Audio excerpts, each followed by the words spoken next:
రాజస్థాన్లోని mount ఆబూలో September 9 నుంచి 13 వరకు జాతీయ మీడియా సదస్సు నిర్వహిస్తున్నట్లు బీకే చిరంజీవి చెప్పారు. ఈ సదస్సు సందర్భంగా బ్రహ్మకుమారి ఆధ్వర్యంలో మౌంట్ ఆబూలో పలు రకాల ధ్యాన పద్ధతులు నేర్పించడంతో పాటు వివిధ ప్రాజెక్టులు కార్యక్రమాలు అమలు చేస్తున్నారని తెలిపారు. స్థానిక గణేష్ చౌక్లోని ప్రెస్ క్లబ్లో సోమవారం ఉదయం బీకే రాజేంద్ర ప్రసాద్తో కలిసి ఏర్పాటు చేసిన విలేకరుల సమావేశంలో బీకే చిరంజీవి మాట్లాడుతూ రాను పోను రైలు ఖర్చులు, అక్కడ భోజన వసతి సౌకర్యాలు, సైట్ సీయింగ్ అన్ని కలిపి ఒక్కొక్కరికి 7,000 అవుతుందని తెలిపారు. ముందుగా గుర్తింపు కార్డులు, ఆధార్ కార్డుల జిరాక్స్లు, మెయిల్ అడ్రస్లు ఇస్తే మౌంట్ ఆబూలో రిజిస్ట్రేషన్ అవుతుందని తెలిపారు.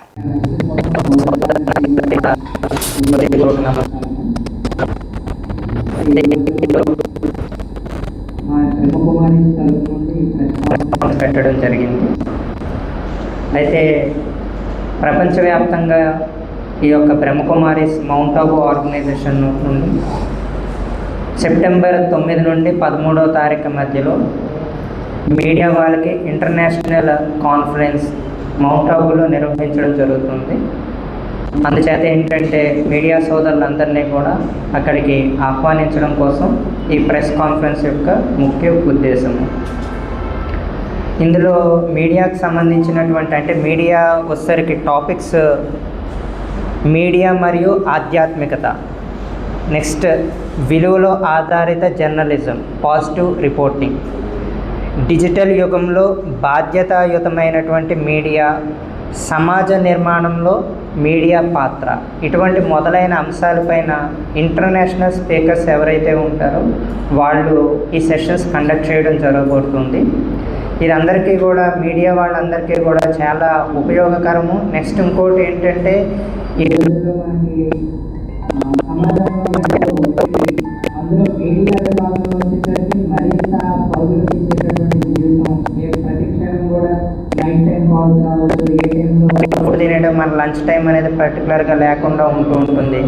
ఎటువంటి సమయంలో కూడా చాలా అటెంటివ్గా ఉండాల్సి వస్తుంది. ఇంకా మరింత సాధారణ వ్యక్తుల కన్నా కూడా మీడియా సోదరులు మరింత ఎక్కువ ఒత్తిడికి గురవుతూ ఉన్నటువంటి ఈ సమాజంలో ఇటువంటి సమయంలో ఏంటంటే అక్కడ ఆల్రెడీ మంచి ఎక్స్పీరియన్స్డ్ ఉన్నటువంటి ఈ మీడియా విభాగంలో ఉన్నటువంటి వాళ్ళు కూడా వాళ్ళ జీవితం యొక్క అనుభవాల యొక్క షేరింగ్, వాళ్ళు ఏ విధంగా ఒత్తిడిని తట్టుకుంటూ ఈ మెడిటేషన్ అనేటటువంటి ఆధ్యాత్మికతను ప్రాక్టీస్ చేస్తూ వాళ్ళ జీవితంలో మంచి లాభాన్ని పొందారు అనేది కూడా అక్కడ వాళ్ళ యొక్క ఎక్స్పీరియన్స్ షేర్ చేస్తూ వాళ్ళ యొక్క అనుభవాల ఆధారంగా ఏంటంటే మీడియా వాళ్ళకి ఇంటర్నేషనల్ మోటివేషనల్ స్పీకర్స్ అక్కడ మంచి మంచి సెషన్స్ కండక్ట్ చేయడం జరుగుతుంది.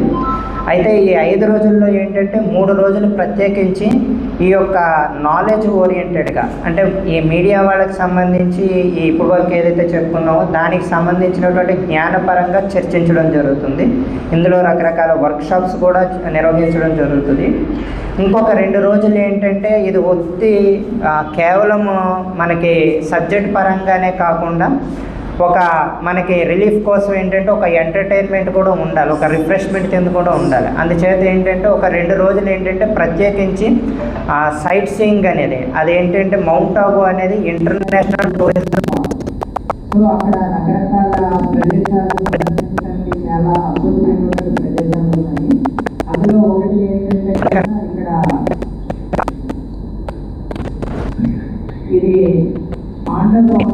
ఇది అక్కడ బ్రహ్మకుమారీస్ అకాడమీలోనే ఒక క్యాంపస్ ఉంది మౌంట్ ఆబూలో. ఈ 2 రోజుల్లో ఏంటంటే ఏమేమి సందర్శించవచ్చు అనేది జస్ట్ ఒక 5 నిమిషాల్లో నేను స్పష్టంగా చెప్తాను. ఈ పాండభవన్ ఏంటంటే కనుక ఈ జర్మన్ సైంటిస్ట్ ప్రపంచవ్యాప్తంగా కూడా అన్ని చోట్ల తిరుగుతూ అన్ని చోట్ల వైబ్రేషన్స్ అన్నిటినీ కూడా మెషిన్స్ ద్వారా క్యాలిక్యులేట్ చేశారు. అయితే వాళ్ళు ఎప్పుడైతే ఈ ప్రదేశానికి వచ్చారో పాండవభవన్కి, ఇది ప్రపంచంలోనే అత్యంత హైయెస్ట్ వైబ్రేషన్స్ ఉన్నటువంటి స్థానాల్లో ఇది కూడా ఒకటి అని చెప్పి వాళ్ళే రిపోర్ట్ ఇవ్వడం జరిగింది. నెక్స్ట్ ఇది శాంతివన్ అని చెప్పి ఇది మరొక అకాడమీ. ఇది సుమారుగా 100 ఎకరాల స్థలంలో ఉంది. ఇక్కడ మనకి సందర్శించడానికి అనేక రకాలైనటువంటి స్థానాలు ఉన్నాయి. ఇక్కడ మెగా కిచెన్ అని చెప్పి దాదాపు 30,000 నుండి 50,000 మందికి ఒకేసారి ఇక్కడ వంట అనేది తయారు చేయడం జరుగుతుంది. ఇందులో ఏంటంటే ప్రత్యేకత 1.5 గంటల సమయంలోనే ఏదో బ్రేక్ఫాస్ట్ ఉదయం టిఫిన్ కావచ్చు, లేదా మధ్యాహ్నం భోజనము, లేదా రాత్రి భోజనం, మూడు కూడా ఏంటంటే ఏది ఒక గంటన్నర సమయంలోనే 30,000 నుండి 50,000 మందికి ఒకేసారి ఇక్కడ తయారు చేయడం అనేది చాలా అద్భుతమైన విషయం. తర్వాత తయారు చేయడం కదా ఆ గంటన్నర సమయంలోనే 30,000 మందికి కూడా ఒకేసారి ఏంటంటే డైనింగ్ కూడా సరఫరా చేయడం జరుగుతుంది.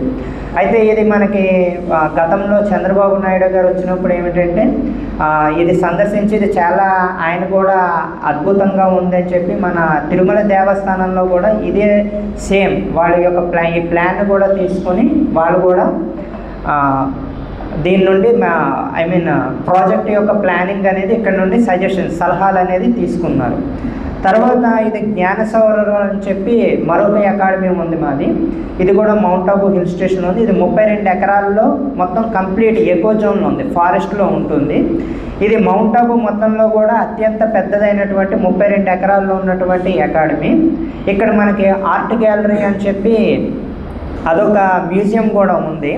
అందులో చాలా సుందరమైనటువంటి దేవీ దేవతల యొక్క నమూనాలు, మరలా ఏంటంటే ఆధ్యాత్మిక రహస్యాలకు సంబంధించినవి, రకరకాల ఫిలాసఫీస్ అవన్నీ కూడా ఇందులో మనకి చిత్రాల రూపంలో, శిలల రూపంలో కూడా చెక్కబడి చాలా అందంగా తయారు చేయబడి ఉంది. ఇది చాలా అద్భుతంగా ఉంటుంది మనం చూడటానికి.